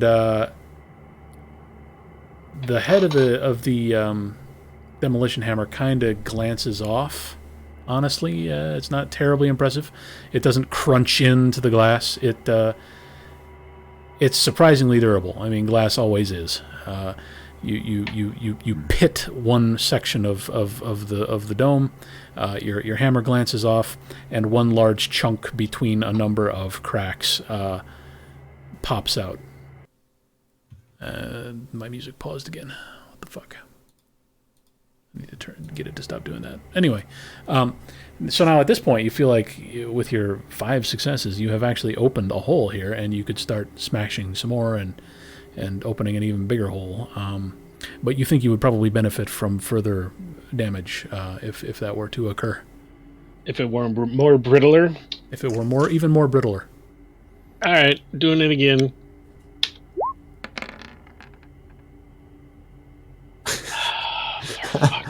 Well, I mean, the damage doubles, and you gain another point of mana.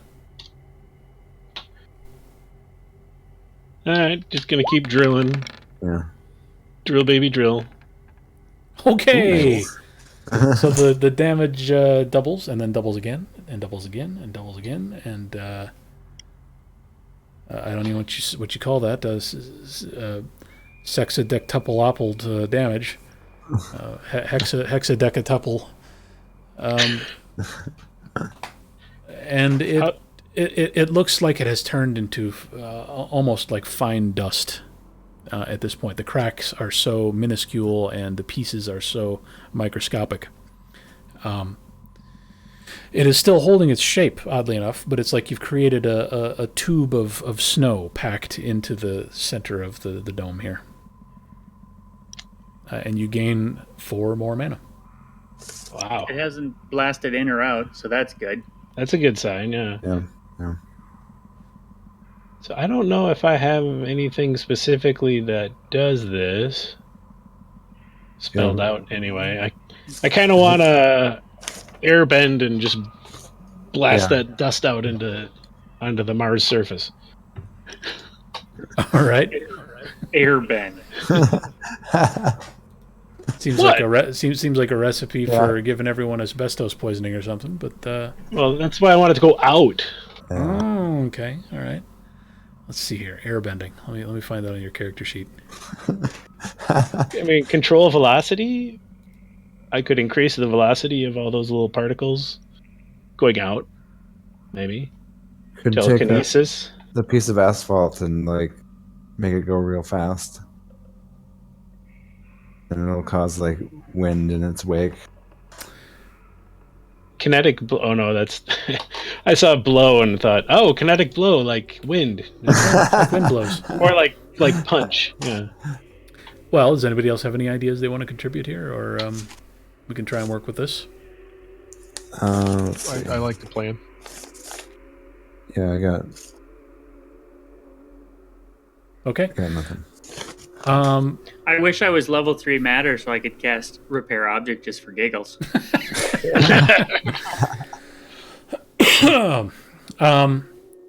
Sometimes I just like to watch the world burn.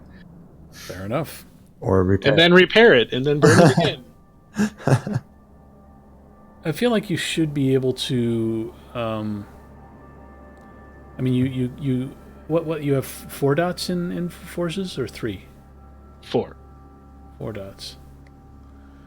I feel like if you can make lightning, you should be able to that make gives me change weather. wind. Can I just make it windy? I have change weather. You can alter the weather. You can create wind.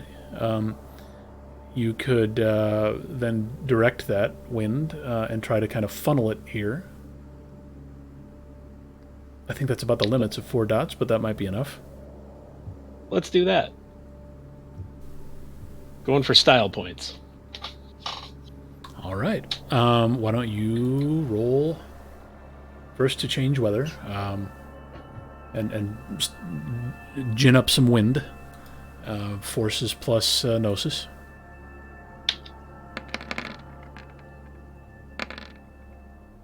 Three successes. Okay. If your objective is wind, that's easy enough. You have some wind.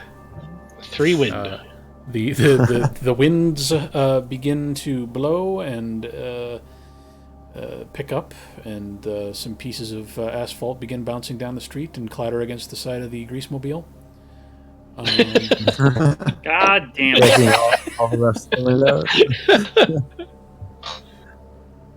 And then I'm gonna shape it right into the cracks, into the dust hole.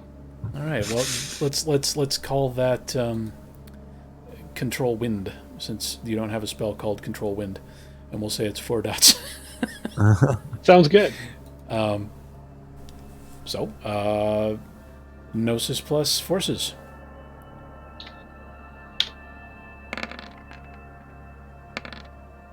Three successes again. You can feel the wind around you. You can tell it's going in all weird random directions because it's hitting the side of the dome and dispersing into turbulence. So you reach out and you grab all the threads of wind and you pull them together into a single stream. And they continue doing the same thing. They keep hitting the dome and dispersing into turbulence, but they are hitting where you want them to hit, and they are impacting against your target now, as opposed to just everywhere. And it does look like a few flecks of dusty glass come flying off and mostly hit the side of the greasemobile. And as your wind tunnel, as your wind funnel gains purchase, I think that you've got the one little chunk that Ender knocked out, and that's enough surface area for your wind to focus on, to begin hollowing it out and enlarging that opening, and that too accelerates in a sort of an exponential fashion. As you have more and more surface area to push against with your wind, it blows out faster and faster, more and more, and eventually you've got the whole tunnel bored out, and glass is blasting out and getting into all your eyes and into all your clothing and forcing its way up your nose, and you're all having to cover your faces and run to hide yourselves from the blizzard of glass, the glass storm that's been created here. And then the last 6 inches or so, once this tunnel here has been hollowed out, the last 6 to 12 inches just sort of go poof and pop out in the other direction, out onto the surface outside the dome. And there's a sort of a wedge-shaped blast of white on the ground where it all lands, and it's open. All right, Is it fan-sized? No, not yet. No. I keep it going enough to get like most of the airborne glass out, and then I knock it off. The Stop wind. The wind dies down. Everyone seems thankful. Some of them have minor lacerations, and at least one person has had his tattoos removed. Sammy. Fuck you. I'm hiding under. I've tucked everything into the spider shirt. You look Like a around turtle. and you look around and in particular, Echo and Philippa, the ladies in the group, their exposed skin is very pink and raw now because they weren't expecting that, and They've been like, sandblasted with they've glass. been literally glass blasted. Yes. But you opened the door. Cool. I walk out. Your footsteps echo through this strange 10-foot-long tunnel of glass, and you step out onto wood. Wood? Yes, your feet sink slightly into the supple surface of. It looks like wood.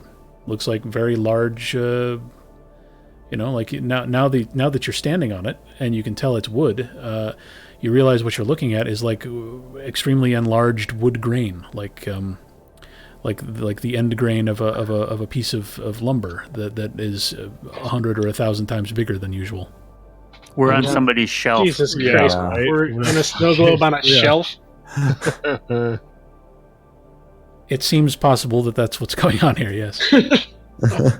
All right, make this big enough so we can follow the levitating chunk and drive the grease mobile all around the shelf. We're gonna matchbox car the shit out of this. All right, I guess I'm gonna walk back in, turn around, and make it big enough for the grease mobile. All right, give me some more. You're just gonna siphon integrity again, or do you want somebody else to take a crack at some faster method? That's all I got. If anybody else has an idea, I'm full up on mana, so if anybody wants to come suck at my mana teat. How much mana have you dumped on the ground so far? 0. Oh, you've sucked up all that mana yourself. Oh yes, I have a full-on 13 mana hard on right now. Oh my goodness. Okay. The next is just gonna spill right out all over everything, Okay. Awesome. and you're all welcome to fight over it. Yeah, I don't have any. I don't have any alternatives unless the dome has a mind that I can possess. Yep. Would you like me to have the dome swear an oath on something? Would that help? How many dots of matter do you have, Drew, and how many dots of One. space do you have, Norland? I have 1 dot of matter. I have 3 space.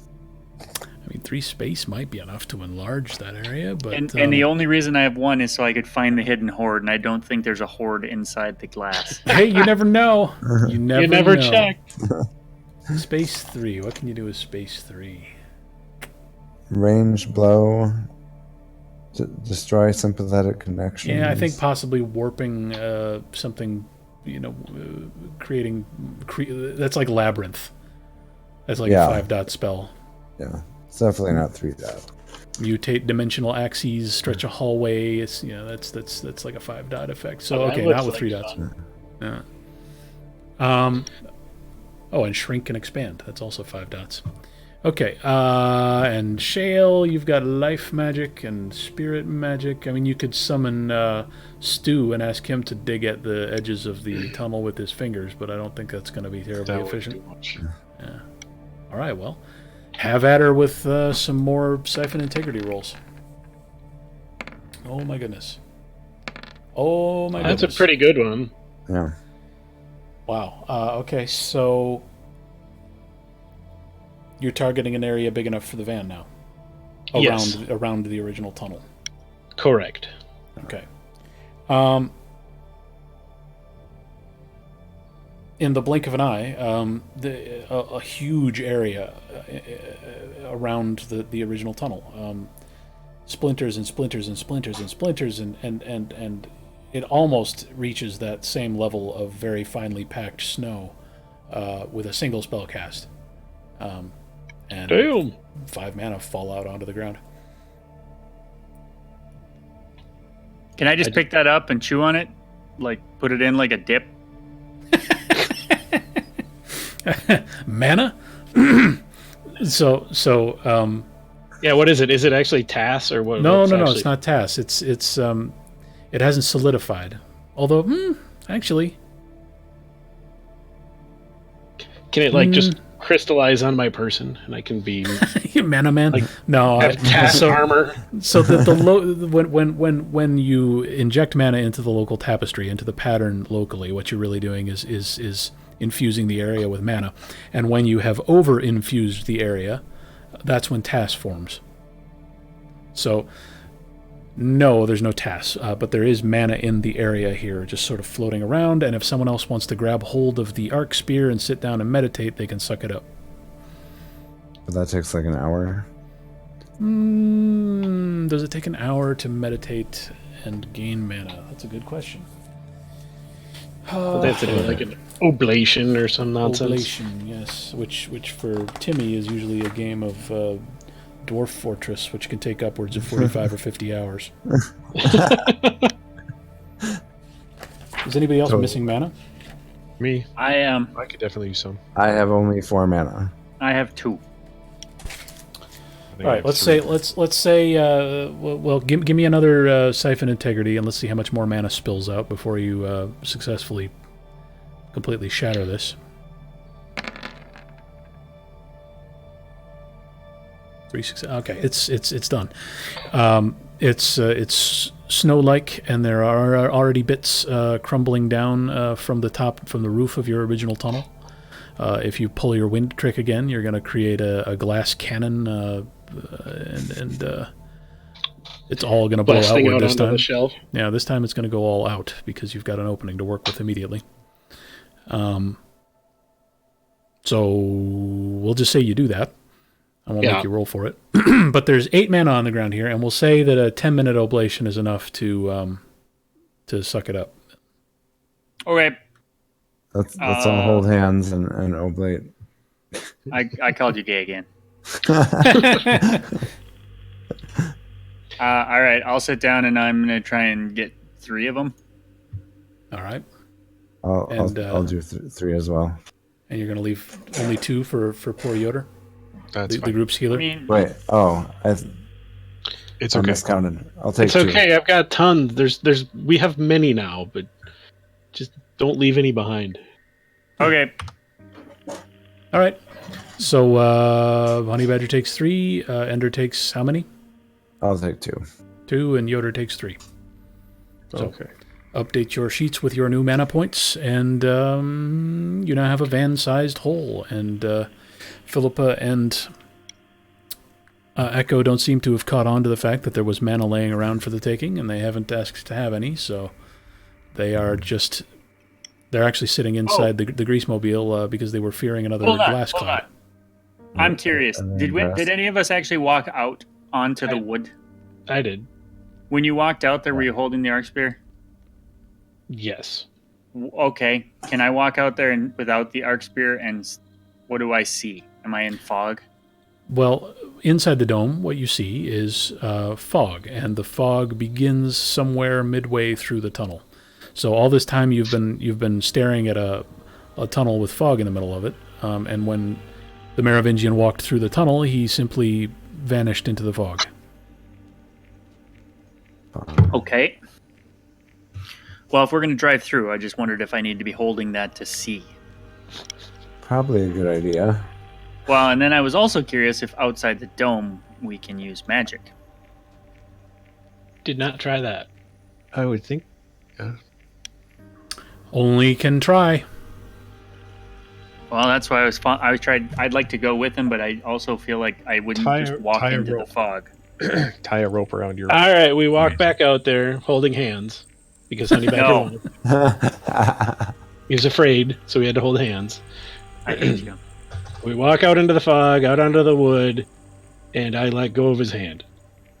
So now he's not touching the arc spear. Okay, so you... when you held on to the arc spear, you could see everything outside the dome. You followed the Merovingian through, and he let go of your sweaty palm, and you can still see. Okay. And breathe, and everything's hunky-dory. And you can still breathe. Do I have... Do made some magic. Make a magic. Well, I would see the gray beams and things. Ah, you have the bell sight. Yes.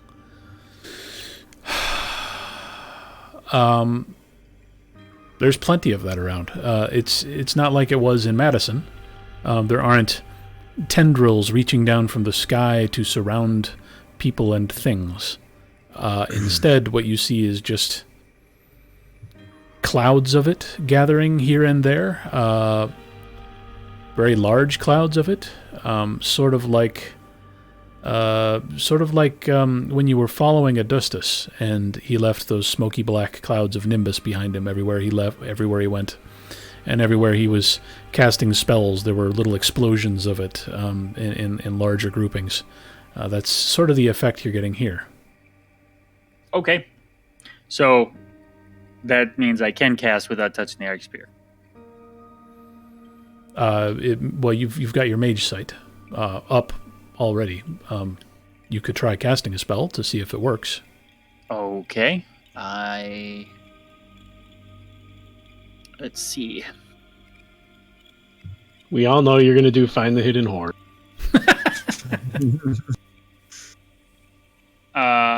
That costs mana. No, I was gonna do something like to make you trip, like as soon as you moved. Well, that seems like a good use of mana. No, it doesn't. It doesn't seem like a good use of mana. That's why I'm not doing it. What about something with time to see how much we all die soon? That's good. Okay, I'm gonna cast. Let's see. Where is it? Where's Augury? It's okay. I'm gonna cast Augury, and I'm going to ask if driving around outside of here is a good idea. Augury is time 2. 2. Ask simple question, get general answer. Okay. Go for it.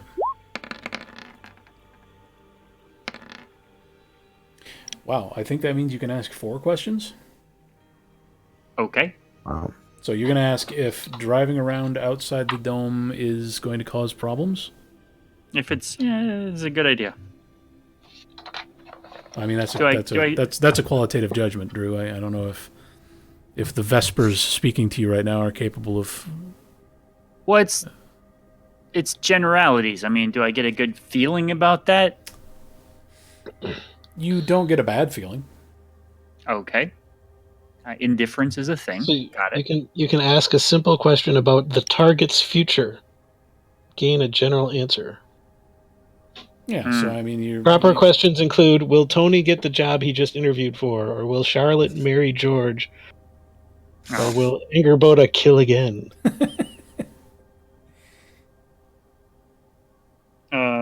So ask a question in that form, I guess, about the target, and the target appears to be yourself. Shit. I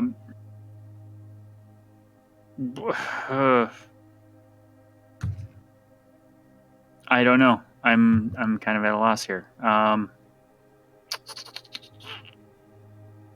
Will the van make it to the other side of the dome?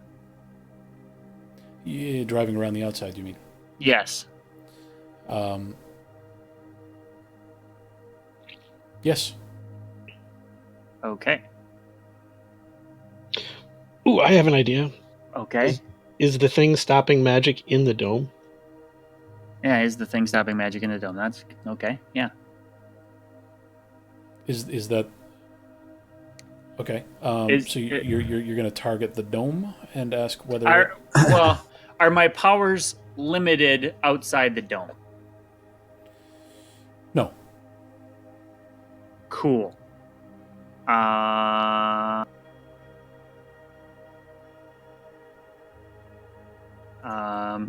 Shit, I don't know. So I'm wondering if we can find, like, if there's some sort of magic suppression device inside the dome that we can find and destroy, or if the dome itself is doing it, or what?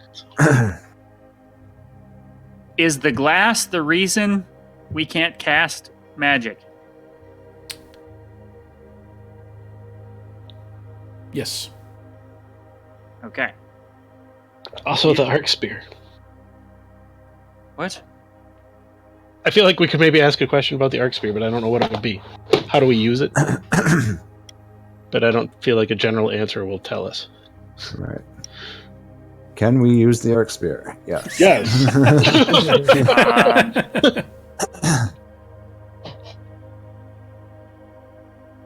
Well, I got no better question, so I'm gonna waste it. Let me. You want me to give you a common sense roll real quick? Yes, Sure. please. I'll give you a common sense roll. You feel like it would be a great idea to ask whether it's safe to use the arc spear out here. Oh, that's a good call. Is it safe to use the arc spear out here? No. Okay. Well, seeing as we don't know how to use it, shouldn't be a problem. Yeah, but just don't hold it when you're casting Yeah. magic. Because apparently it makes it so we can cast vulgar magic without consequence.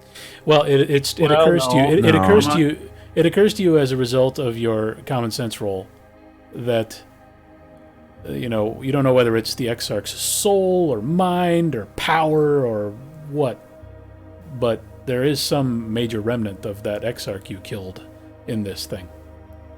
And its other Exarch buddies are out here somewhere. Well, I mean, Yoder killed. Let's be fair. It was him. He did it. I had nothing to do with it. I've just been using his soul I wasn't even here that day. for power. I feel like maybe we should bury the arc spear inside the dome. Something else you know about the Arc Spear is something Philippa told you, which is that mages who escaped Atlantis during the creation of the Celestial Ladder and the Great Big Abyss War, they snuck the Arc Spear out in order to conceal it from the Exarchs. They didn't want the Exarchs to know about it. Okay.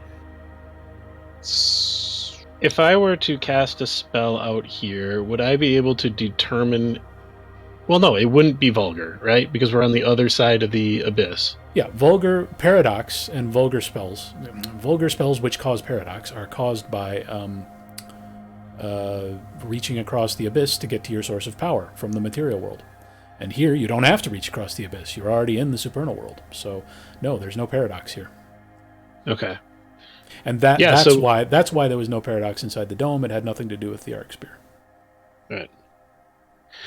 Okay, so with that bit of common sense thinking, I'm going to walk back inside the dome with the arc spear, and we'll say we had that conversation, and we need to decide what to do with it before we trundle on out of here in our Winnebago. And that might be a marvelous place to stop for the week. Yep.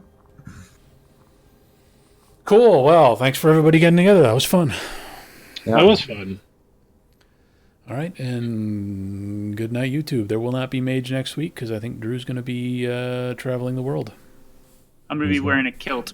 Going to China. Going to China. Wearing a kilt in China for some reason. All right. Well, perhaps in 2 weeks then, in less than 7. But anyway, good night, YouTube. Good night. Good night.